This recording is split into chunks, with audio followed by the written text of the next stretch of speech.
on Hunter Biden Burisma probe.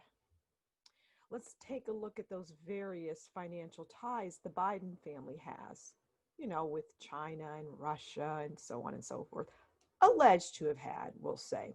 There's a report claiming a Trump contingency plan. We're going to take a look at that.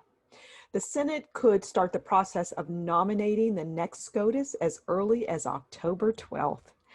And Louisiville police shot after cop is indicted in the Breonna Taylor shooting. Isn't that what they want, though? Well, what they want is, constant change. They're never satisfied. So one cop is indicted. We want all of them indicted. And then if all of them were indicted, then we would want the entire police force indicted. You get the idea. They'll never stop with what they want in their demands. So you just have to not give them anything, in my humble opinion. In this case, maybe it's justified, but we'll look into it. At any rate, this is the Daily Facts. Let's get right into it. Okay, so GOP-led committees release interim report on Hunter Biden Burisma probe. Report says Obama administration ignored the glaring warning signs when Biden's son joined board of the company. All right, let's listen to Senator Johnson. Our investigation into the things that happened in Ukraine date way back to a political article written right after the 2016 election that showed potential interference by certain actors in Ukraine, possibly members of the DNC, and it just blossomed into uncovering through news reports the fact that Hunter Biden got hired by a thoroughly corrupt oil company. Blue Star Strategies was hired by that corrupt oil company, and apparently used their connections, their former Clintonites, to bully the State Department, potentially Department of Justice, to potentially affect our attitude, our policy toward Burisma. So right. we're just asking the questions. If there's nothing there, fine, we'll get the information, we'll move on. If there's something there, I think the American people deserve the truth. So first of all, he admitted to basically a quid pro quo where he threatened withholding an IMF loan over $1 billion unless they would fire Victor Shokin. We continue to ask the State Department, on what basis was the State Department upset with Victor Shokin? Why do they want him fired? So I can't even get that answer. So again, we're just methodically going through our investigation here.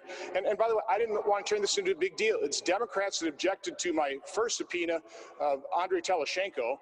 And then when we were discussing that, when they delayed that vote, they said, well, if you want those records, why don't you just subpoena them from Blue Star? And I said, okay. On a bipartisan basis, they asked me to do that, so I did that. And then they had the hissy fit yesterday, accused our committee falsely that we are totally focusing on COVID, our oversight of that. That's primarily what we're dealing with. I would not have made this a big deal. I just would have issued the subpoena, got the information, added to our report, and moved on. All right, there you have it, straight from Senator Johnson's mouth.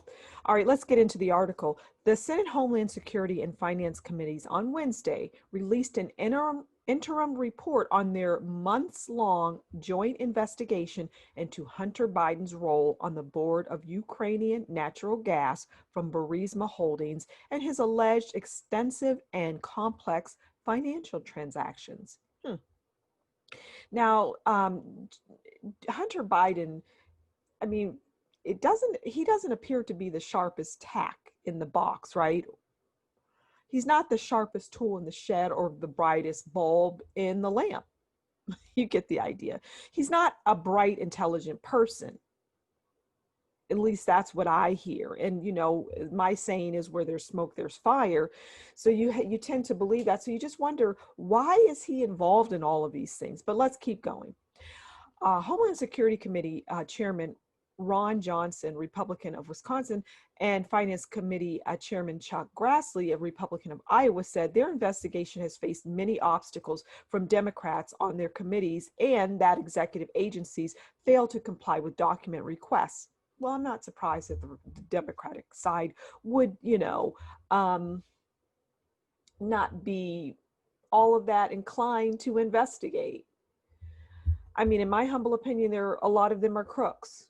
The chairman added that there remains much work to be done in their probe. Hunter Biden is the son of the Democratic presidential nominee, Joe Biden. His work background played a starring role in the Trump impeachment efforts earlier this year. He and his father have denied any wrongdoing related to his work.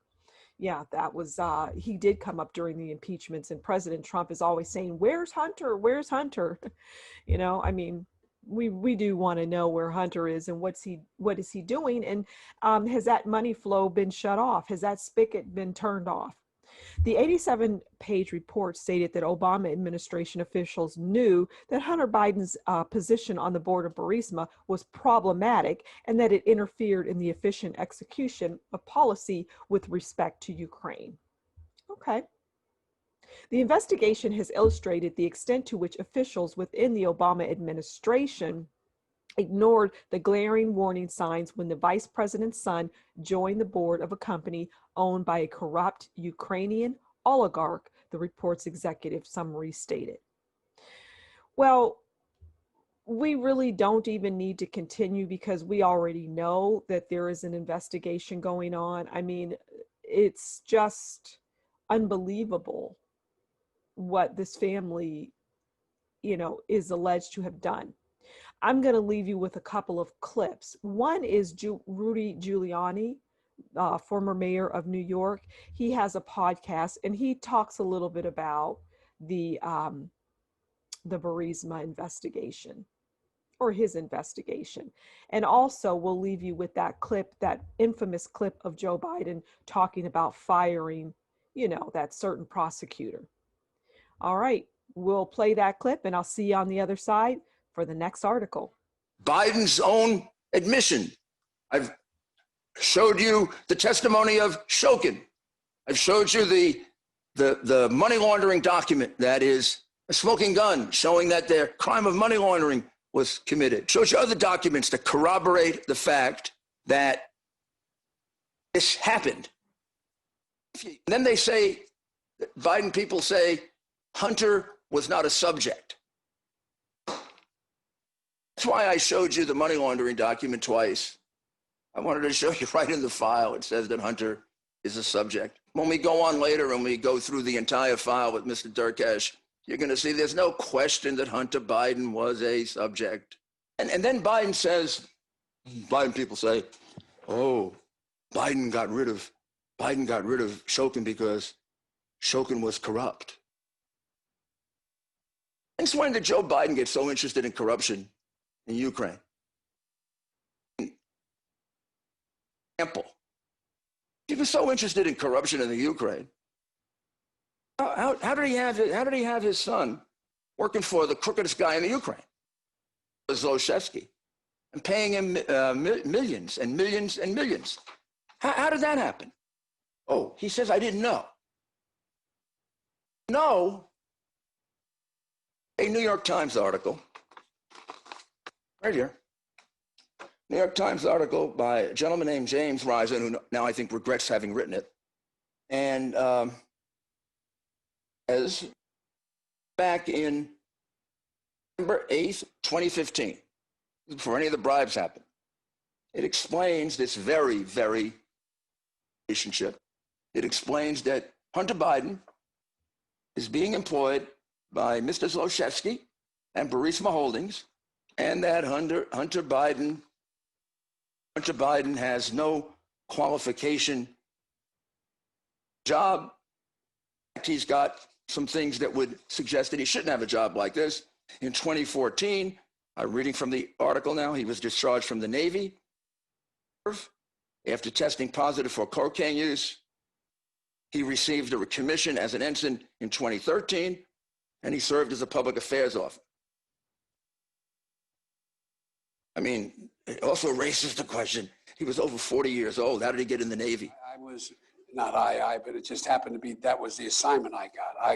I got all the good ones. So I got Ukraine. And I remember going over convincing our team, or others, to convincing us that we should be providing for loan guarantees. And I went over, I guess, the 12th, 13th time to Kyiv, and I was supposed to announce that there was another $1 billion loan guarantee. And I had gotten a commitment from Poroshenko and from Yatsenyuk that they would take action against the state prosecutor, and they didn't. So they said they were walking out to the press conference. I said, no, I said, I'm not going to, or we're not going to give you the $1 billion.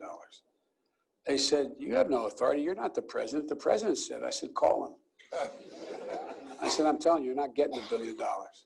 I said, you're not getting the $1 billion. I'm going to be leaving here. And I think it was, what, 6 hours? I said, I'm leaving in 6 hours. If the prosecutor's not fired, you're not getting the money. Oh, son of a bitch. Got fired. All right, this next article is from Ann Magazine. And newly released Senate report, Biden family financial ties with Ukraine, Chinese, and others raise criminal concerns. Okay, there's Joe, happy in his younger years. In my humble opinion, he wasn't any smarter then than he is now. He's just a lot older. All right, let's get into this. The Senate Intel Committee released their report on their investigation of Hunter Biden and former Vice President Joe Biden's involvement with Burma and Ukrainian foreign affairs. The report is titled Hunter Biden, Burisma, and Corruption, the Impact on U.S. Government Policy and Related Concerns. The report was released by both the U.S. Senate Committee on Homeland Security and Governmental Affairs and the U.S. Senate Committee on Finance. Of note, the Senate report states Hunter Biden's and his family's financial transactions with Ukrainian, Russian, Kazakh, and Chinese nationals raised criminal concerns and extortion threats. The report details the financial transaction in more detail in the text below. The Treasury records acquired by the chairman show potential criminal activity relating to transactions among and between Hunter Biden, his family, and his associates with Ukrainian, Russian, Kazakh, and Chinese nationals. In particular, these documents show that Hunter Biden received millions of dollars from foreign sources as a result of business relationships that he built during the period when his father was the president of the United States and after. In addition to providing new and descriptive details about the nature, origin, and extent of payments from Burisma Holdings to Hunter Biden, the documents acquired by the committee also shed light on a much broader array of questionable financial transactions involving Hunter Biden, other members of the Biden family, and I believe that's the brother of Joe Biden, and their associates with foreign nationals. These foreign nationals have questionable backgrounds, which, I guess that's meaning they're probably corrupt criminals that have been identified as being consistent with a range of criminal activities, including but not limited to organized prostitution and or human trafficking, money laundering, fraud, and embezzlement. During the same period, there is also evidence that Hunter Biden moved large sums of money from his firm, Owasco, to James Biden's consulting firm, the Lion Hall Group. Between August 14th, 2017 and August 3rd, 2018, Owasco sent 20 wires totaling $1,398,999 to the Lion Hall Group, a consulting firm that lists James Biden and his wife, Sarah Biden, on the bank account. Okay, that's just a little glimpse into, what's going on here. The report states that the above almost 1.4 million transaction was flagged by the bank potential financial criminal activity. Sarah Biden, according to the report, was contacted by the bank for details on this and other flagged Owasco transactions. She said the Lion Group and Owasco provide international and business consulting, and that the Lion Hall Group was assisting with Owasco with an international client through a contact that had since terminated. The bank submitted the account for closure because Sarah Biden did not provide any additional documentation.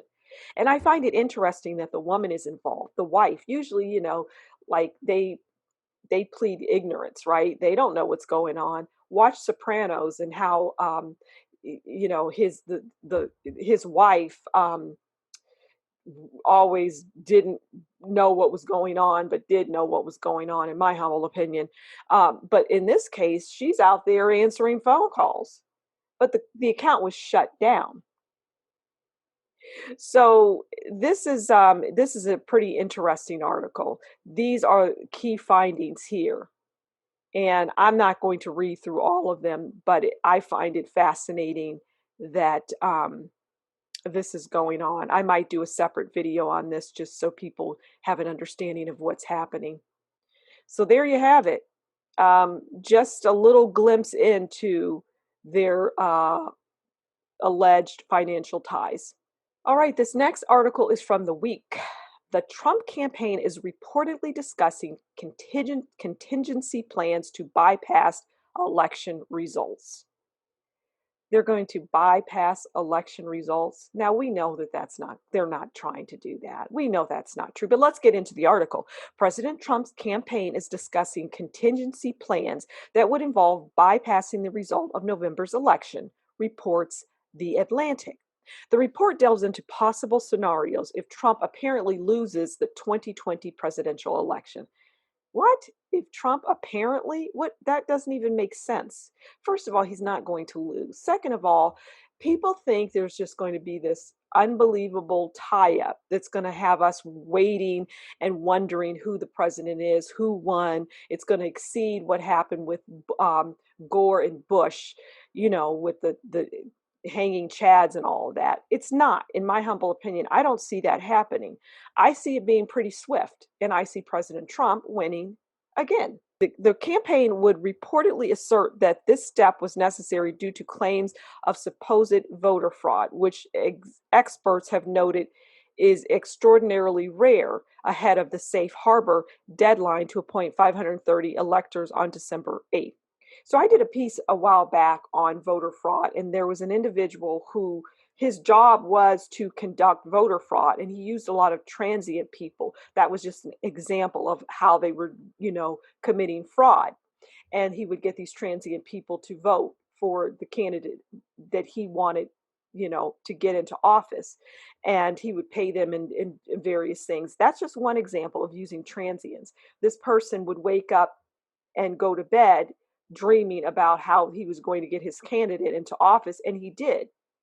So the idea that there is fraud going on and that's ridiculous is just not, it's unfair. It's not true. It is happening. So for President Trump to have a contingency plan, I don't know. I mean, let's read a little more. Let's go here. Trump would ask state legislators to set aside the popular vote and exercise their power to choose a slate of electors directly, The Atlantic reports. The longer Trump succeeds in keeping the vote count in doubt, the more pressure legislators will feel to act before the safe harbor deadline expires.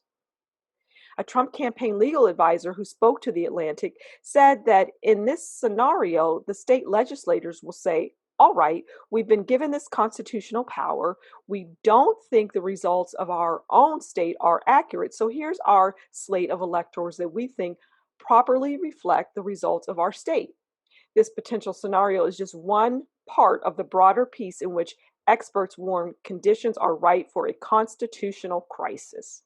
We shall see. But like I say, in my humble opinion, there's not going to be a bunch of nonsense after the 3rd. President Trump's getting another term. He's getting his SCOTUS pick before the election. And that's just my humble opinion. All right, speaking of SCOTUS picks and the president getting it before the election, Trump's Supreme Court nominee may start Senate hearing October 12th. This is from Newsmax. So this is good. President Trump is due to announce his candidate on Saturday. And so they'll start the hearings on October 12th in the Senate. So Senate Republicans are developing plans to begin confirmation hearings October 12th for President Donald Trump's pick to replace the late Justice Ruth Bader Ginsburg on the Supreme Court, setting up a bitter partisan fight over the nomination before the November election. So there's a lot of talk about Amy Coney Barrett as a potential. I don't think that's who he's going to choose. In my humble opinion, I don't think that's the person. I think, it's possible that that name is being talked about in various circles because maybe that's who the president wants people to talk about. I don't know, but we'll see. I could be wrong. The tentative GOP schedule doesn't include time for Democrats to delay the committee vote by 1 week, a traditional courtesy afforded to the minority party. Senator Dick Durbin of Illinois, the #2 Democratic leader, said Wednesday that while he hopes Judiciary Chairman Lindsey Graham will stand by past practice and allow more time, there may be little Democrats can do to stop a compacted schedule if the chairman decides to ignore them. There are things in here that they're clearly just going to sweep aside, Durbin said. He had not seen the tentative GOP plan, said in an interview. Senate Republican leaders have said they expect Graham to develop his schedule in consultation with Dianne Feinstein, the panel's ranking Democrat. Feinstein said Wednesday she hasn't seen the schedule and declined to comment. Senator John Thune, the second ranking GOP leader, said a majority of Republican senators want to vote before the election, but there are differences and no decision has been made. Graham has said repeatedly this week that he's confident a vote will be held before Election Day. I agree, and we'll just have to wait and see what happens. All right, this next story from the Daily Caller is unfortunate. 2 Louisville police officers shot during riot, police say. Now, this is around the Breonna Taylor case, and 1 police officer was indicted and 2 were, as the news likes to say, set free. And I think that word free just sets people off. Maybe they should find another word, because those officers are never going to be free. They were part of a shooting that was the result of someone dying, and that weighs heavy on them, I'm sure. But let's get into this article. 2 police officers were shot in Louisville during Wednesday night's riots, Louisville Police Chief Robert Schroeder said at a press conference. Schroeder said at the press conference that both officers who were shot are in stable condition and that there is a suspect in custody. Okay. Well, let's listen to what he has to say here. I'm Robert Schroeder, Chief of Police, Louisville Metro Police Department. All the information I'm about to give you is preliminary in nature, and additional information may arise as investigation continues. At about 8:30 tonight, our officers were called to the area of Brooklyn College on a large crowd and shots fired in the area. As they were deploying to investigate what was going on at First and Broadway, shots rang out and 2 of our officers were shot. Both officers are currently undergoing treatment at University Hospital. One is in alert and stable. The other officer is currently undergoing surgery and stable. We do have 1 suspect in custody. Okay, so yeah, it doesn't sound like the officers have died from their injuries, which is a good thing, and there is a suspect in custody. Okay, so a crowd that had gathered on the street scattered after several loud bangs rang out shortly after 8:30 p.m. All right, let's take a look at this.